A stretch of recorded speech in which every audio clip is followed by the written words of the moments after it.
Good afternoon, Trojans. On today's show, we'll have information on choir auditions. Also on the program, we have a story on the ongoing educational improvements to the World War I Museum. This and more coming up on Trojan TV News.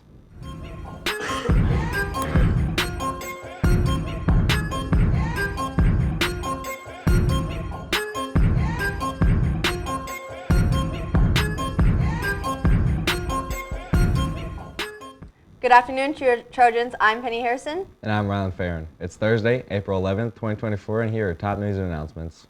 If you can talk, you can sing. So come out to the choir auditions and voice placements for next year's advanced choirs today and tomorrow from 5 to 9 p.m. via Microsoft Teams. All freshmen, sophomores, and juniors have received emails with information about the process. We especially need tenors and basses. Find the email, open it, and grab a sign-up Genius time to start the process. Please contact Dr. Curington for more information. 2 Trojan TV reporters attended the Journalism Educators Association and National Scholastic Press Association's National Convention in Kansas City last Friday. They competed in the broadcast package on-site competition, where they reported about the ongoing changes to the World War I Museum. Ella Allegri and Lainey Grego filed a report on how the museum is looking to improve the experience for the attendees. Here in Kansas City, change is not just a possibility, it's a promise. A staple in this city, the World War I Museum is keeping that promise. The building that you're in right now opened in 2006. So it's been almost 20 years since the main gallery saw any kind of major upgrades. So what we're doing right now is we're upgrading the main gallery kind of space by space, adding in new technology and different ways of interpreting World War I. Even though construction won't be complete until 2025, visitors can still see many attractions. See some artifacts and some pictures, some true things. However, these museum experiences are not only benefiting adult visitors.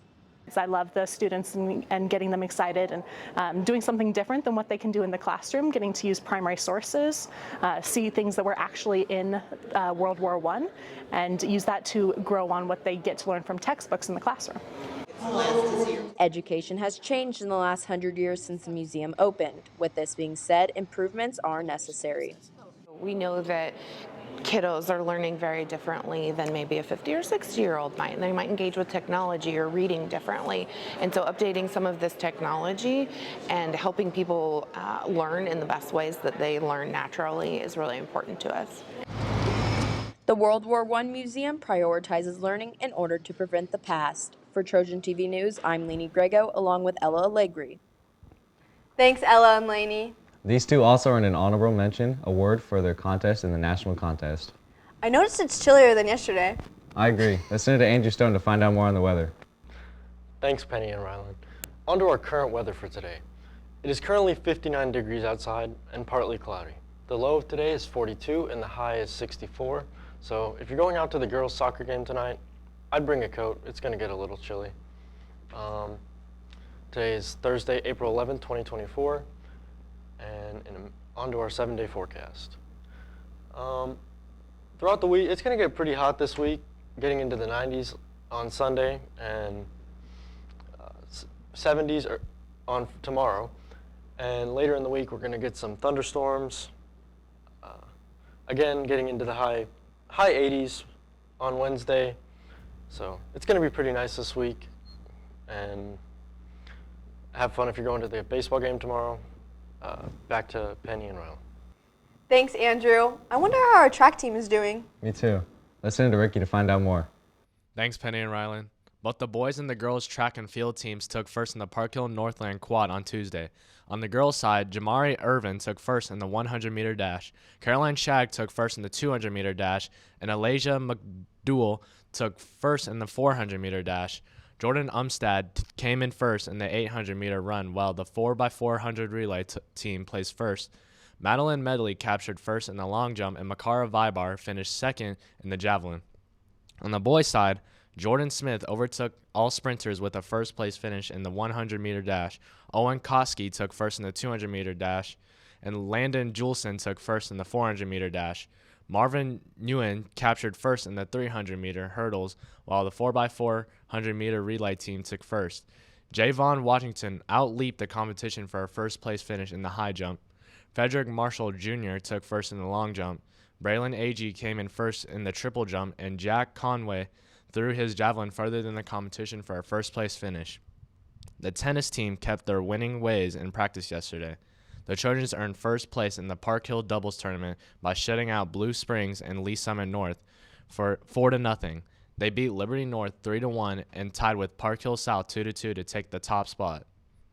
The baseball team traveled to Lee Summit West last night. The Trojans lost to the Titans 13-1 and are now 6-12 on the season. The boys golf team has been busy this week. The Trojans finished 8 out of 16 teams in the Blue Springs Jaguar Invitational on Monday. Zach Cato led the team with a 6th-place finish. The team also played a match against Staley on Tuesday and beat the Falcons 154-182. Cato medaled with a 35 and Alejandro shot at 36. Coming up on the Trojan varsity sports calendar for today, the boys tennis team hosts Central from St. Joseph at 4 p.m. The baseball team heads up to Smithville to take on the Warriors at 4 p.m., and the girls soccer team hosts Liberty at 6:30 p.m. That's it for your Trojan Sports Report. I'm Ricky Hoover. Now back to Penny and Ryland. Thanks, Ricky. The following clubs and activities have meetings this week after school. Today, Anime Club meets in room 413, the Gaming Club meets in room 27, and the National Art Honor Society meets in room 441. Tarkus's Spring Sports Spirit Week continues. Congratulations to Jamia Chappell for having the best neon outfit yesterday. Today is Camouflage Day, and Friday is Anything But a Backpack Day. Tag Park Hill Tarkus on Instagram with a picture of your outfit, and the best one will win a prize. That's it for today's show. I'm Penny Harrison. And I'm Ryland Farron. Shout out to Miss Martin for watching the show. We leave you today with some video of Friday's Spring Sports Assembly. Have a great day, Trojans.